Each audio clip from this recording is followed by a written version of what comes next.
దేశంలో petrol, diesel ధరలు కష్టాలు వచ్చాయి. ఇంకా మళ్ళీ కూడా రాబోతున్నాయి అని. అందుకని పొదుపు పాటించండి అని, వర్క్ ఫ్రమ్ హోమ్ అని, కార్లు, బైకులు వాడకండి అని, మెట్రో బస్సులు వాడండి అని, మేం కాన్వాయిలు తగ్గించుకున్నామని ప్రధాని, కాన్వాయిలు తగ్గించుకున్నామని ముఖ్యమంత్రి, రిక్షాలో తిరుగుతున్నామని ఒకరు, సైకిల్లో తిరుగుతున్నామని ఒకరు, బస్సులో తిరుగుతున్నామని ఒకరు. బాబోయ్, వాళ్ళు తిరిగేదేమో కానీ వాళ్ళను కెమెరాలు, వీడియోలు తీసుకుంటే ఆ పిఆర్ స్టంట్ల కోసం వాళ్ళ సంఖ్య ఎక్కువ ఉన్నట్లుంది.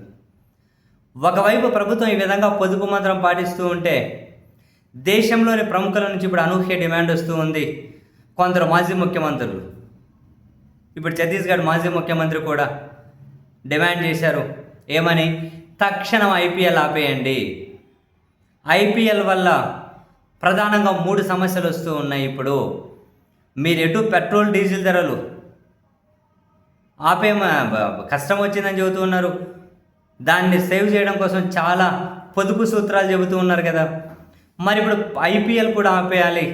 దానివల్ల వచ్చే మొదటి ప్రాబ్లం, ఆ స్టేడియాలో మ్యాచ్ చూసేకని చెప్పి భారీగా బండ్లు, కార్లలో జనాలు వెళ్తూ ఉన్నారు. దానివల్ల పెట్రోల్, డీజిల్ ఎక్కువ ఖర్చు అయిపోతూ ఉంది.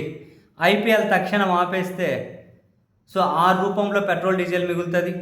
సెకండ్, విదేశీ ఆటగాళ్లకు డాలర్లలో చెల్లిస్తూ ఉన్నారు, మన రూపాయల్లో చెల్లించడం లేదు. అంటే వాళ్ళకి డాలర్లో చెల్లిస్తున్నారు. ఇది కనుక ఆపేస్తే మనకు విదేశీ ఫారిన్ రిజర్వ్స్ అనేటివి మిగులుతాయి. సో ఇది రెండో ప్రాబ్లమ్స్ కొంతవరకు సాల్వ్ అవుతుంది. 3, విపరీతంగా బెట్టింగ్ కార్యకలాపాలు పెరిగిపోతూ ఉన్నాయి. ప్రజలు ఇబ్బందులు ఉన్నప్పుడు, కష్టాల్లో ఉన్నప్పుడు ఈ బెట్టింగ్ కార్యకలాపాలు పెరిగిపోయాయి. ఐపీఎల్ తక్షణం రద్దు చేస్తే ఆ బెట్టింగ్ ఆగిపోతుంది. సో ఈ 3 ప్రధాన కారణాలతో తక్షణం ఐపీఎల్ ఆపేయండి అని చెప్పి డిమాండ్ చేస్తూ ఉన్నారు. కొందరు నెట్టింట మద్దతు ఇస్తూ ఉన్నారు. మరికొందరేమో ఇప్పుడు చివరికి వచ్చింది ఐపీఎల్, ఇప్పుడు ఇది కరెక్ట్ కాదు, ఇప్పుడు కనుక ఆపేస్తే చాలా ఆర్థికపరమైన ఇబ్బందులు వస్తాయి, చాలా ఆర్థికపరమైనటువంటి ఇబ్బందులు వస్తాయి.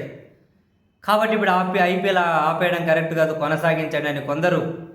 మీరు చెప్పే పొదుపు మంత్రం మాటల్లో కాదు చేతల్లో చూపించాలి అంటే ఈ ఐపీఎల్ని తక్షణం ఆపేయండి అని చెప్పి మరికొందరు.